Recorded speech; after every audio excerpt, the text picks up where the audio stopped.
here at Wofford College. Going to see Donald Trump waiting to get into the venue.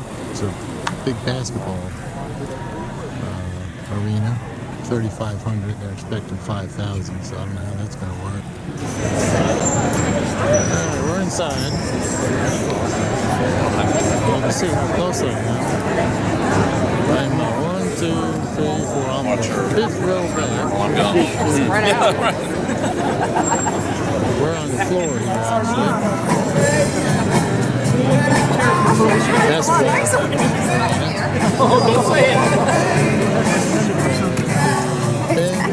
Benjamin Johnson Arena at Wofford College. Go back in the room and give me the shakedown. Something that our regular news media doesn't do. I'll do it again when they fill up. They're still checking everybody for metallic objects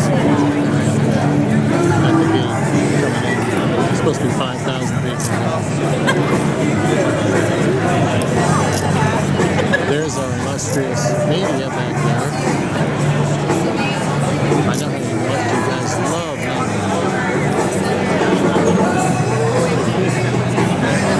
Looks like their cameras are going to be locked down. They're not going to pan around and show the crowd because they don't want our public to see that Trump is getting all these thousands and thousands of people. People are still screaming in. Just to make it go. After they go through security checks, Secret Service.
As we get everyone through the security.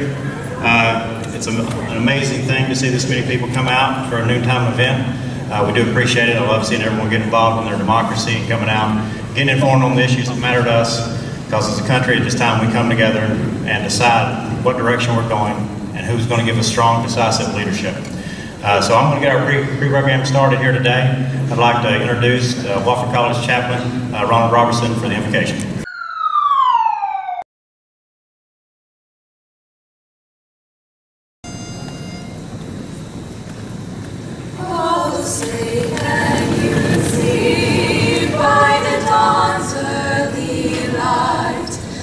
So proudly we hailed at the twilight's last gleaming, whose broad stripes and bright stars through the perilous fight o'er the ramparts we watched were so gallantly streaming.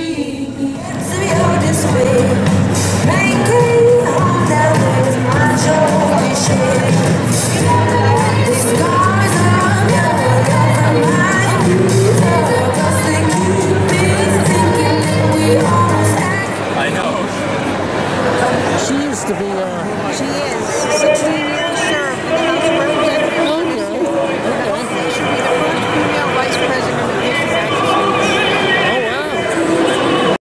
Did you hear what that lady just said? Believe it or not, she said that this woman will be the next vice president of the United States if Trump gets elected. The lady sitting next to me said that she has written the speech for Trump that announces that this woman is going to be his running mate. Now, I'm a skeptic, so I don't believe this lady sitting next to me. But just imagine if this is the truth, how powerful that would be for that campaign. Trump and a woman for vice president. Think about that for a while. I am actually acquainted with her. My mother served with her in a service organization called Altruza. Now, I bet you want to know who this lady is. Well, I'm not going to tell just yet. Let's see how the future unfolds. Hello, everyone, again. We actually have a nice problem, but we still have a lot of people outside who are trying to get in. So I would ask if you could squish together a little bit and make a little more room on the bleachers if you can. I know you can't sit on top of each other, but if we could, we'd like to accommodate as many as we can. So you can be mindful of that. We would appreciate it. Do the best you can. Thank you. Van's going to be doing the moderating for the main event. And I'm to introduce the man for the main event. The man who's going to make America great again. He knows what it means to be a part of the American dream. And so, ladies and gentlemen,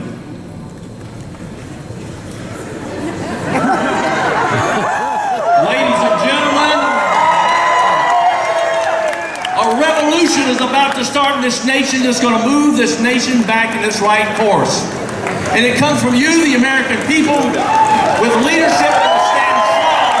I present to you the next President of the United States, Donald Trump.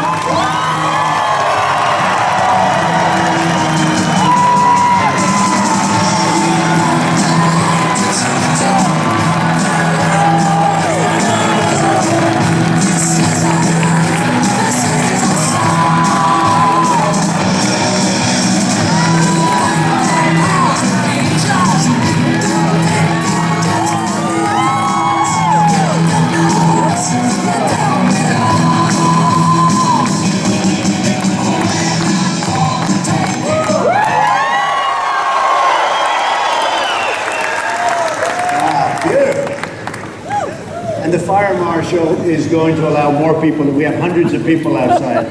They shut them off. Now they're going to let them come in. So we're going to be, we broke the record, that's true. They'll have people standing at every door, and that's good. They broke the record, but they're all coming in, so thank you. You people got the best real estate, right? Thank you. Well, thank you all for being here. Mr. Trump, thank you for being here. Thank you. And this is the Commander-in-Chief Presidential Forum. Thank you for being here. And, you know, as the governor was saying, we started this lecture series several years ago to work with the Wofford students to bring great people to campus, open to the public, hear great new ideas. And people ask, why a Commander-in-Chief Forum? The reason the Founding Fathers and the states came together in the first place was to provide for the common defense of the American people, to keep America safe. And I can't think of and I think in this election, 2016 is going to be about electing a commander-in-chief who can keep America safe. And I would say this, I want to thank Dr. Bill DeMars, the chairman of our government department, did a great job. We've got some great questions from students we're going to be asking soon. Right. And why Wofford? Why Spartanburg? In fact, we put in a plan for the vets. It's such a great plan, and they love it, and everybody's happy because the vets have been treated very badly. In fact, illegal immigrants in many cases are treated better than our veterans. It's hard to believe. And you know, that's not just a statement. That's not just a statement. That's a statement of fact, and it's a disgrace, frankly. But we're going to straighten that whole situation out. But we're going to have a military that's so strong, so powerful, so respected that, and I say it all the time, nobody's going to mess with us. Nobody's going to mess with us.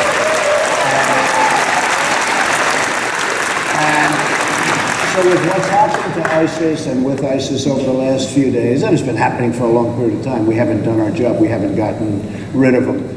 And we can get rid of them. We can get rid of them swiftly, and we're going to get rid of them swiftly. But and hopefully, hopefully this is not going to be a problem when I get there, if I get there. If I'm the chosen one, hopefully this won't. Thank you.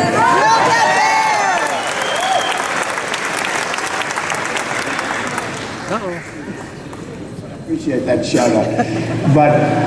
But hopefully this product will be eradicated prior to getting there. But if it's not, I'm going to take care of it very, very swiftly, believe me. It's going to be taken care of.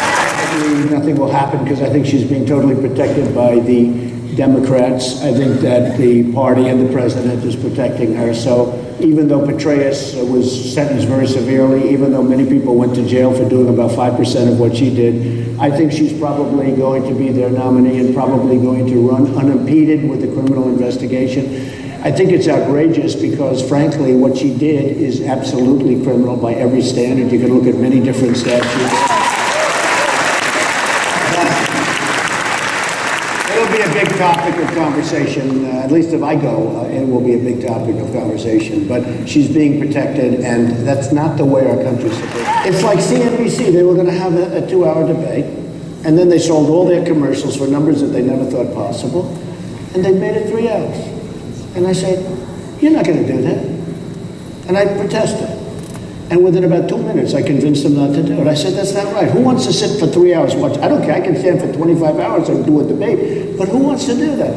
And everybody said, oh, but you won't be successful. And if you call them, they won't do it. I said, they'll do it. They'll do it. Believe me.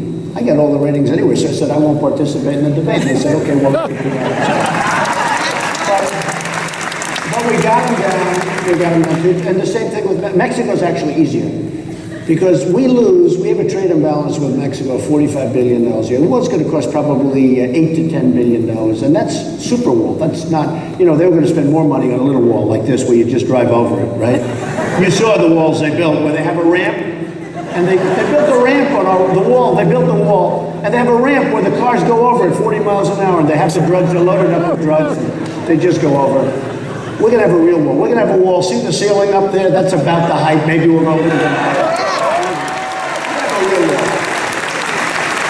And walls, remember this, ask Israel, walls work. In Israel, 99.7%, that's how it works, okay? That's pretty good. And they have a wall, and walls work. In fact, this migration, which is a disgrace that we could have allowed in other countries with their stupidity, but us, by destabilizing the Middle East, you have the migration. And now some of the countries want to build walls. And you know why they want to build them? Because they work. And we're going to build one. And if people go back, if the press goes back and looks, a number of years ago, like 10 or 12, people wanted the wall. And one of the reasons the wall was never built was they could never get, listen to this one, I'll tell you who'd like this is Bernie Sanders, they could never get an environmental impact statement approved. Can you believe it? They could never get because a toad or something was in the way. Probably 10 years ago, although it's gotten weaker and weaker over the years. But that number was devised by politicians that wanted to make themselves look good. That's all it is. It's not a real number. It's a phony number. Every time I hear it, I turn off the television because it doesn't matter. They say unemployment was that. When I went to Mobile, Alabama, I had 35,000 people. I went to Oklahoma, I had 20,000 people. Wherever I go, I have crowds that are so massive. It's only restricted by the size of the arena, like this. I mean, it's literally only restricted. And I told somebody the other day, if the real number was 5.2%, I'd have 15 people sitting in the front row.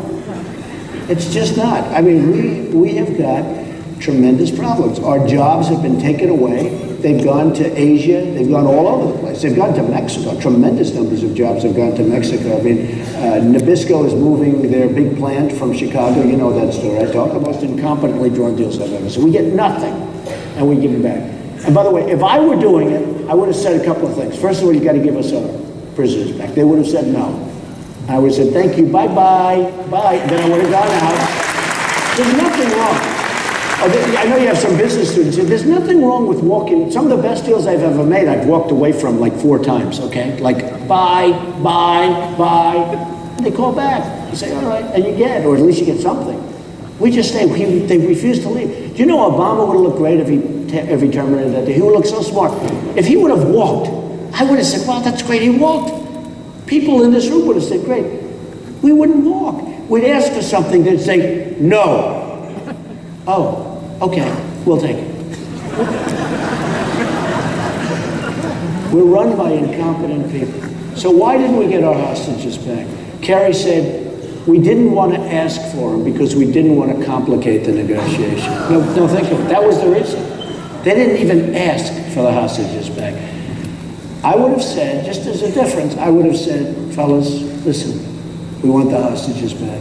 Got to get them back. You don't want them. You don't need them. Your people don't even know you have them. Our people, we want them. And it sets a nice tone for making a deal. Okay, it's good for you. You don't need it. Don't call these guys masterminds anymore. Don't call them masterminds. Because what's happening, and you know what, today I didn't see the mastermind anymore. It's amazing the power of this stuff. But I didn't see it. But I said, what you're doing is you're creating this Robin Hood kind of an incredible image. And our youth is, you know, they're susceptible. And they're reading all these stories about this brilliant guy who escaped. Well, it turned out he didn't escape. His body was all over the wall, right? In the form of blood and bones. But, and by the way, the French police, I think, did a very good job. I think they did a very good job. Hundreds of people in those rooms, those various rooms, especially the big dance hall. You had hundreds of people in those rooms. Paris and France have probably the toughest gun laws in the world, from what they say. Okay, and we have tough gun laws here in some places, and by the way, they're usually the places that have the biggest problem. But Paris and France have the toughest gun laws almost in the world. So out of all of those 5, 6, 7, 800 people, there wasn't one gun. The only one that had the gun were the thugs, were the stupid people, were the losers. They were the only ones that had the guns. And they went in, and you heard the reports, the same reports of people that survived. They'd say, over here, boom. Over here, boom. Move over, boom, boom, boom. So they killed almost 150. Many more will die because you have 370 in the hospital, many of which are expected to die. But they just moved them over, boom. You know what? If I'm in that room and let's say we have 2 or 5 or 40 people with guns, we're going to do a lot better because it's going to be a shootout.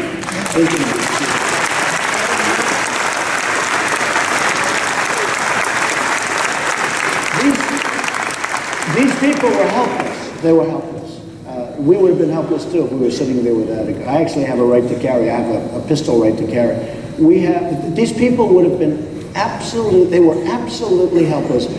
If they had some guns in that room, they would have been so much better off, and it would have been a much, much different result. So I say that just in finishing, but I say that because our Second Amendment is a very, very important thing. It's a very good thing.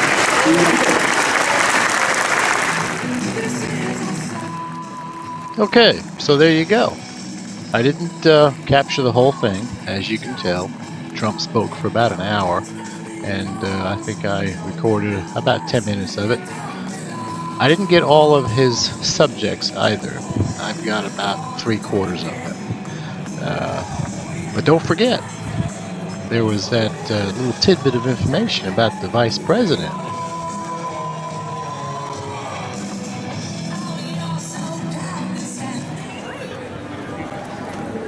Now, I'm not going to go on and on about my opinion of what he said or how the crowd reacted or any of that. I'll let you decide.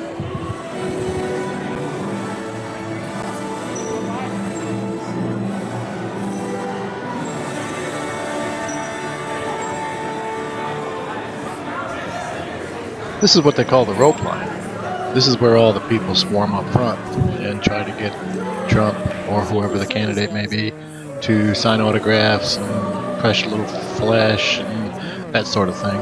But if you notice, now all of a sudden all the Secret Service guys are just swarmed all around them.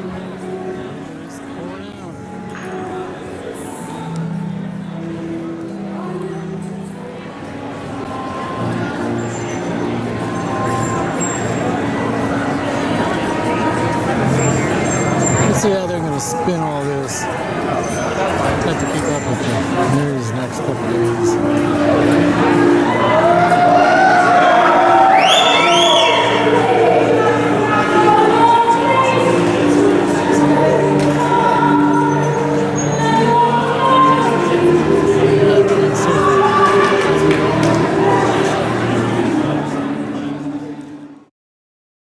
No pink toads were harmed during the making of this film.